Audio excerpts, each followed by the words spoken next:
Reading with your kids.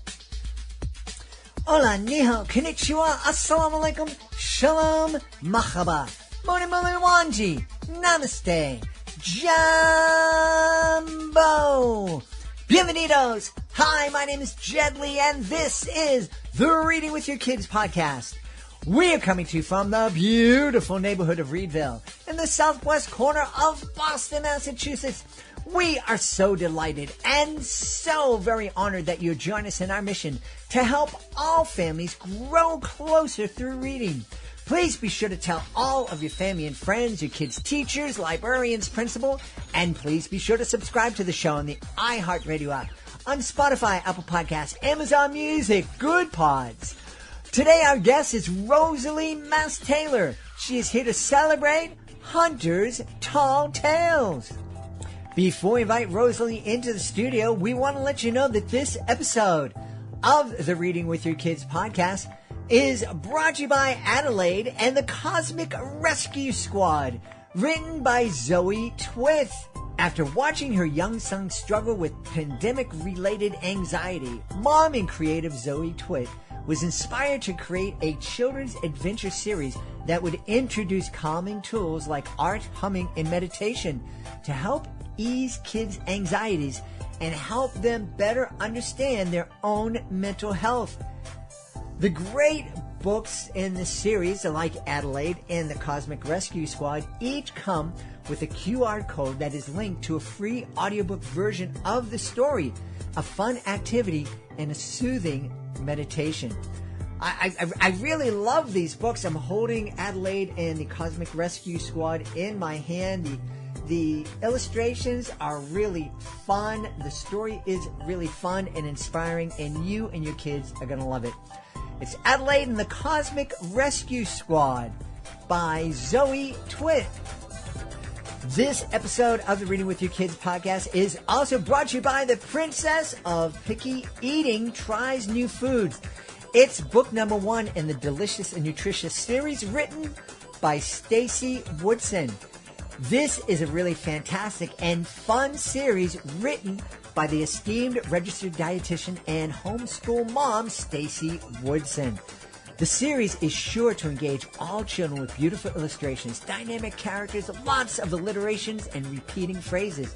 Children will learn about a variety of topics, including foods from around the world, basic nutrition, the importance of trying new foods, the life cycle of a plant, gardening, diversity, and inclusion, Black history, and so much more.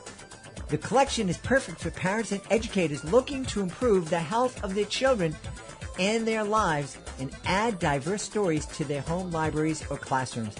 You absolutely want to check out this series and the first book in the series, The Princess of Picky Eating Tries New Foods, written by Stacy Woodson. Join us right now from the great state of Texas. Our guest is here today to celebrate Hunter's Tall Tales. Please welcome to the show, Rosalie Mastaler. Rosalie, how are you? I am great. Hi, Jed. It's so great to be here. I am so happy to share about my book that is launching in, what's today? Is today Monday? Yes, next week. Literally a week from tomorrow. It's launching. Well, we're through the magic of podcasting. The book is going to be out. So yes. By the time you hear this, the book will be available everywhere, and I'm sure it'll be a huge hit. But in the meantime, tell everybody about Hunter and about his tall tales. Yeah, so Hunter's Tall Tales is a million questions about Hunter's limb difference lead to tall tales. But there's one question that leaves him speechless. That is kind of the basis of the book. Hunter, it's his first day at a new school, and all these kids are asking him questions because that is the norm. When you have a physical disability, kids see it and they want to ask all these questions. And so in the book, he feels like, okay, I'm this new kid. Everyone's staring at my leg. They're asking, is it fake? Is it broken? Is it a robot leg? And he makes up these crazy tales. Like one girl says, what, is that a robot leg? And he answers, yeah, I'm part robot. I get it from my dad's side of the family. And then all of a sudden the girl imagines this whole story of like in his house, he has pictures of his family and ancestors that are robots. And so he tells 3 tales in the story. I won't give away all of them. And then all of a sudden a little boy approaches him and he goes, okay, more questions. And then the voice says, hey, what's your name? And Hunter is just shocked that he asked him his name. And he said, I am Hunter. And then they went off and played. And that was it. And then he runs home and is so excited to tell his mom. Well, that is really delightful. I love what a neat twist. And there are a couple of twists that I love about that. Obviously, I love the fact that we're encouraging kids to ask questions, as opposed to when I was growing up, when it was rude to ask anything. If somebody spoke a different language or looked different, was a different race, had a different ability level, it was like, no, don't ask. Don't, it's, but I love the fact that it's like, okay, you're asking, but this last kid is mostly interested in who this person is, not what he can or can't do. The other thing I love is that Hunter, right away, we see that he's a normal kid. Yeah. And that he's telling these tall tales, which I think is really fun, and which I can relate to because, as a lot of people know, I'm recovering from a really kind of a freak accident that resulted in very serious injury and long recovery. And the thing that I wanted more than anything was to come up with a really good story as to how it happened, because the true story is so boring. They usually are, though. They usually are, unless it was like a shark bite or something like that. But even then, that's not super common. And the story is based off of my son, who is an amputee. And he actually lost his leg because of a dog bite, which isn't very common. And that's where that was definitely the inspiration, because we would go to parks, especially when he first lost his leg, and kids would just, of course, and I do have to say that I appreciate curiosity. I appreciate inquisitive minds and children who want to learn more. The narrative that we are hoping to spread and to share is for children to learn first in the home, like through books and through media. And that way, when they get on the playground, at the park, at recess with kids who are like Hunter, it's not like this shock. And it's not like this where they look so weird. I think that we can normalize these disabilities through books and through, specifically like books like mine. But yeah, kids would just ask questions, and Hunter really didn't want to answer them, especially when he was 5 and he had just lost his leg. And that was very much a learning experience for both of us. Yeah.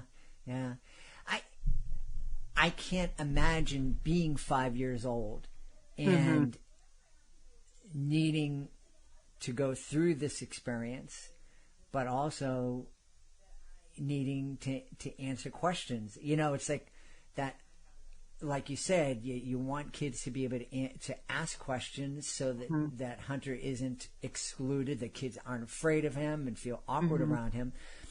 But at the same time, it's like, okay, there's 30 kids in my class, and there's 30 kids in the other kindergarten class, and I got to do this 60, 70, 80 times. Right. Yeah. And it's very interesting too, because even when he does answer, like I remember specifically this little girl was like, well, what happened to your leg? And mind you, these kids are very innocent. It is not their fault. But when he answered, oh, it was a dog bite, the girl just seemed so disgusted by him. And even though he did answer the question, there is that sense of exclusion, because now he answered it and it wasn't accepted. And one of my favorite experiences, actually there was 2, but one of my favorite experiences was when we were sitting on a bench at the park, because Hunter was like, I'm kind of done playing right now, because he was tired of the questions. And this kid approaches, and I was like bracing myself, okay, what is he going to ask? And he goes, "Hey, do you want to come play with me?" And Hunter just kind of looked at me like, should I? Like, this is different. And I'm like, yeah, go play. And he went off and played. And like I said, inquisitive minds are not a bad thing, but it's teaching them, like, if someone has a physical difference, we don't have to ask about their difference. Ask them to play, ask them their name. And if they are curious about limb loss, wheelchairs, faces that look different, Google is a great resource. Books are a great resource. Learn in the home. And then they'll see it on the playground. It's like, oh yeah, I already learned about that. No big deal. I think it's interesting. I'm imagining that young person who asked Hunter to come and play, at some point in their relationship, the question was answered of what happened to Hunter's leg. It was a stranger. It was a total, okay. It was a total stranger, but Wow. I think every kid is different. Every kid is just so different. Some of them see that and want to ask questions, and some of them like totally ignore it and don't care.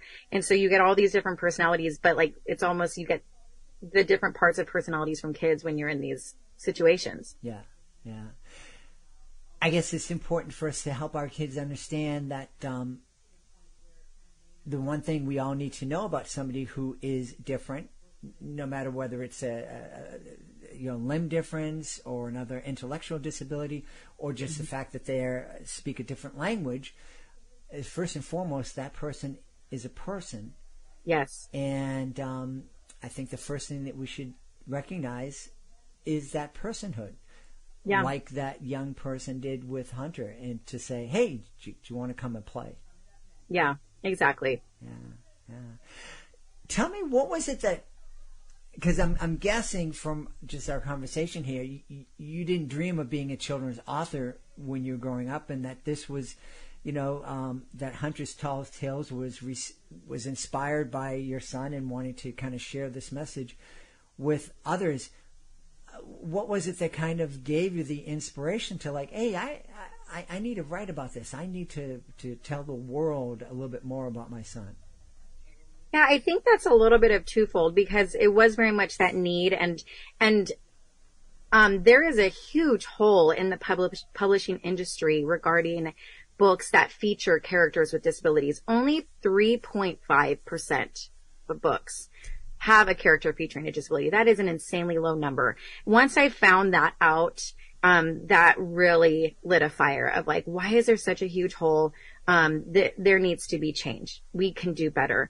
And so once I started to kind of dive into children's literature, it wasn't totally unfamiliar to me.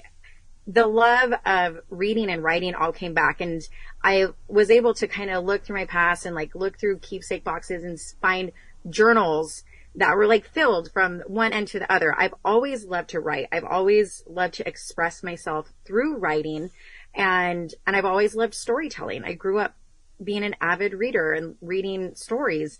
And so when I decided to make this decision, like I said, it didn't feel totally unfamiliar. And there was even one time I found an old, like, about me I had written when I was in 6th grade. And I had wrote, when I grow up, I want to be a writer. And I was like, I don't even remember writing that, but it tells me that I had this passion from a child. And, so I did all my research. I did all my homework. I joined critique groups. I did everything I could to work on this craft to create a good story, not just a story as an advocate, but a good story for good and good literature.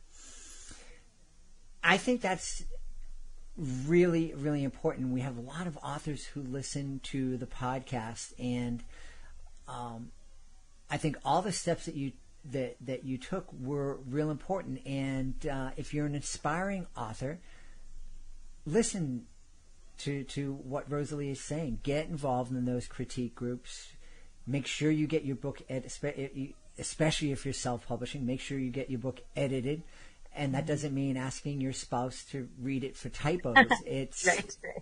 Editing is a completely different thing, because your book is important. The story that you want to share is important. The message that you want to get out there is important. And it's not going to get out there unless your book and your message is delivered in a way that people can really celebrate and embrace.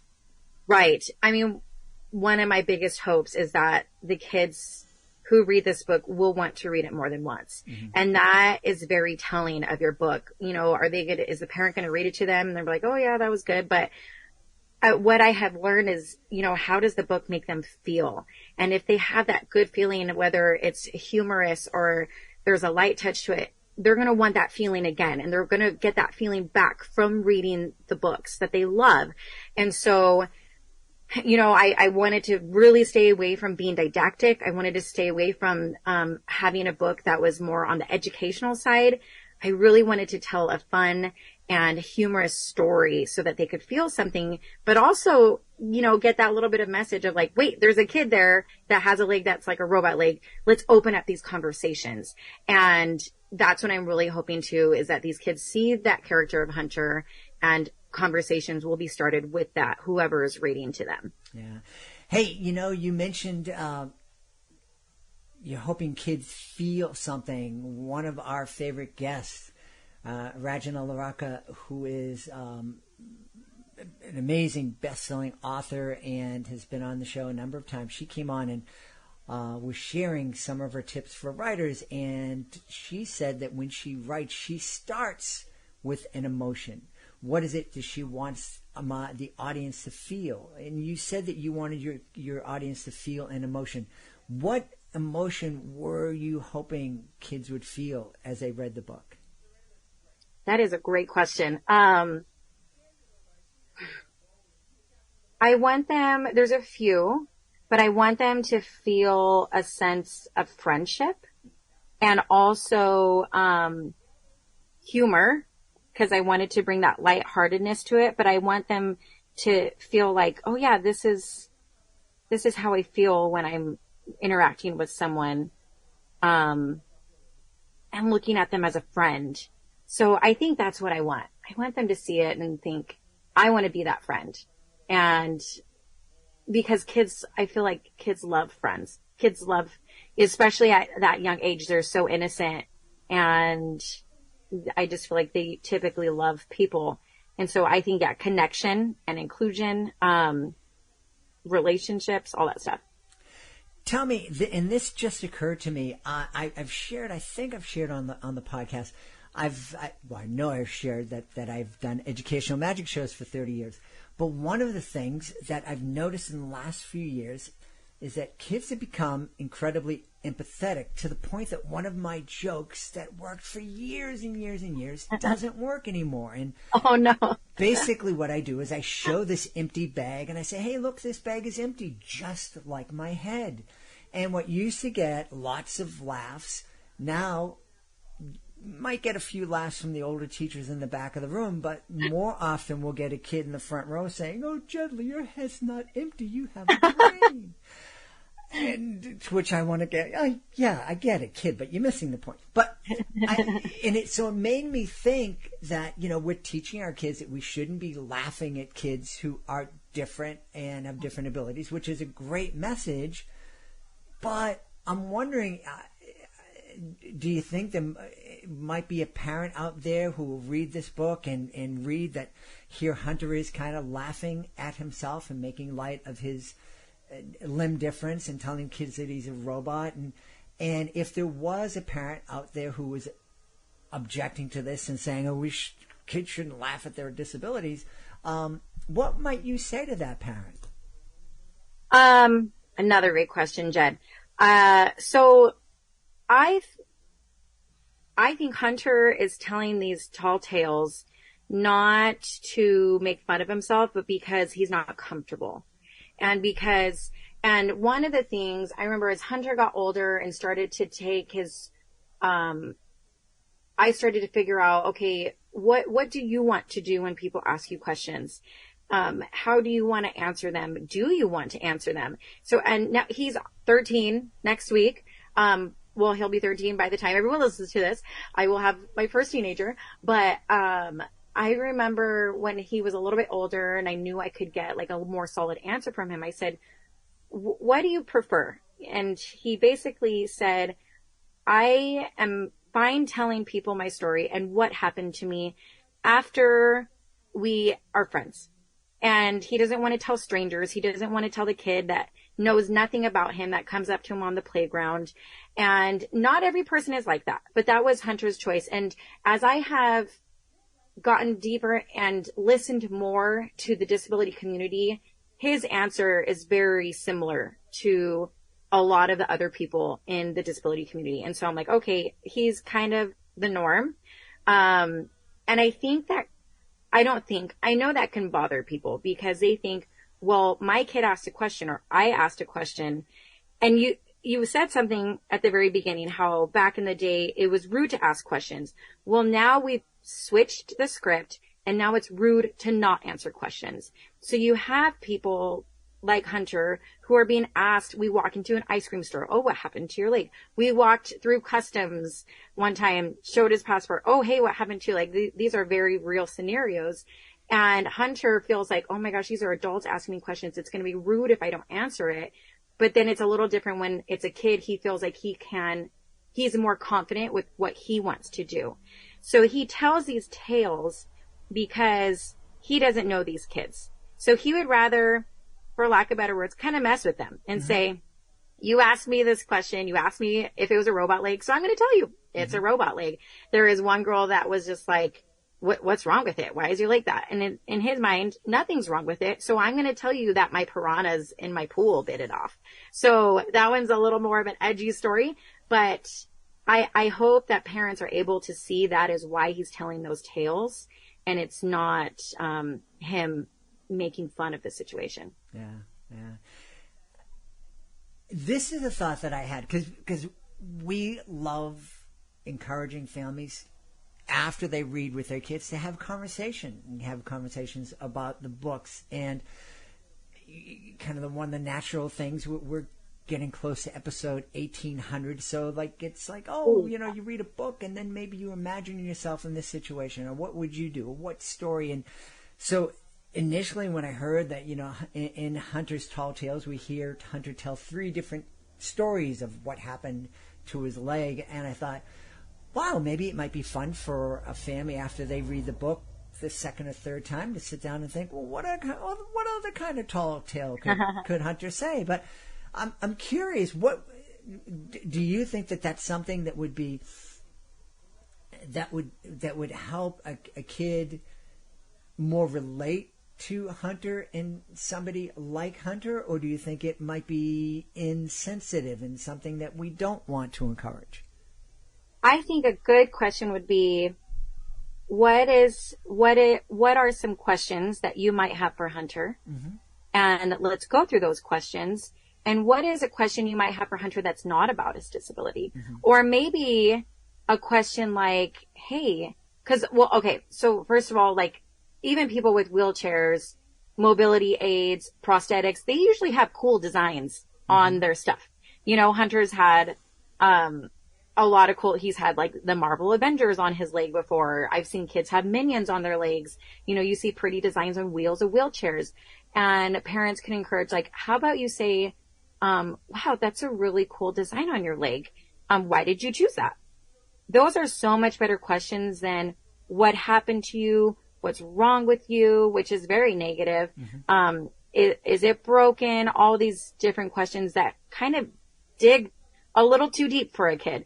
But if it's like, oh, hey, and one question that is asked in the book after the child asks him his name is, can you kick this soccer ball? Because he wants to know, hey, I want to play soccer with you. Can you kick it with that? And Hunter replies, yeah, I've kicked a soccer ball 100 times. I'm good. So I would say coming up with different questions besides that, digging into that medical history of what happened to you. Mm-hmm. Yeah.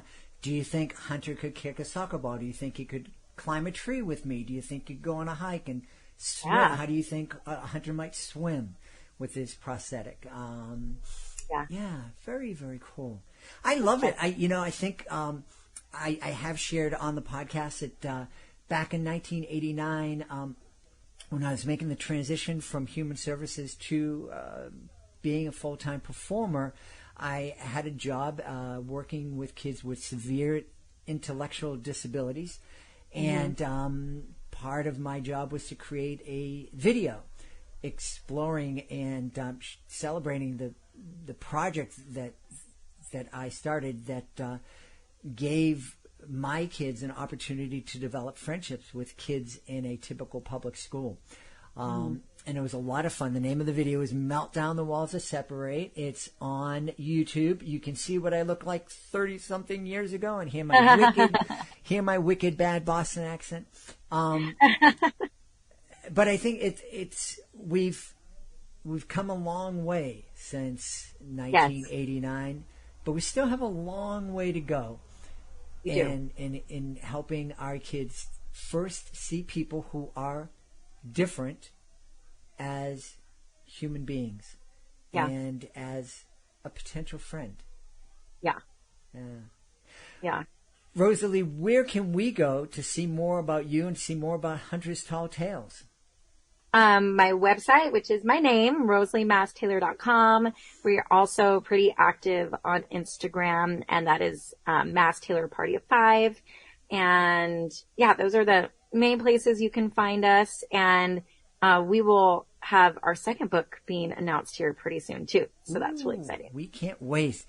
We've had a really fun, and I think, really thought-provoking time speaking to the author of Hunter's Tall Tales, Rosalie Mastaler. Rosalie, thanks so much for being with us. Thank you for having me. I appreciate it. Please be sure to join us for the next episode of the Reading with Your Kids podcast. Our guest will be Robin Polanski Morrison. She'll be here to celebrate the Good Morning Book. I want to thank the folks who made today's show so wonderful. Of course, we're going to start by thanking our guest, Rosalie Mastaler. Please be sure to check out Hunter's Tall Tales. Also want to thank our sponsors, Adelaide and the Cosmic Rescue Squad, written by Zoe Twitt. We also want to thank The Princess of Picky Eating Tries New Foods, written by Stacey Woodson. Want to thank my team, Fatima Khan, Rory Grady, Ann O'Leary, Madison Dieris, Monica Rivera Sosa, Soji Franklin. I want to thank my beautiful wife for all the support she gives me. Most of all, we all want to thank you. Thank you so much for taking the time to join us today, and as always, thank you so very much for taking the time to make the world a better place by reading with your kids. I'll be looking for you in the next edition of the Reading with Your Kids podcast.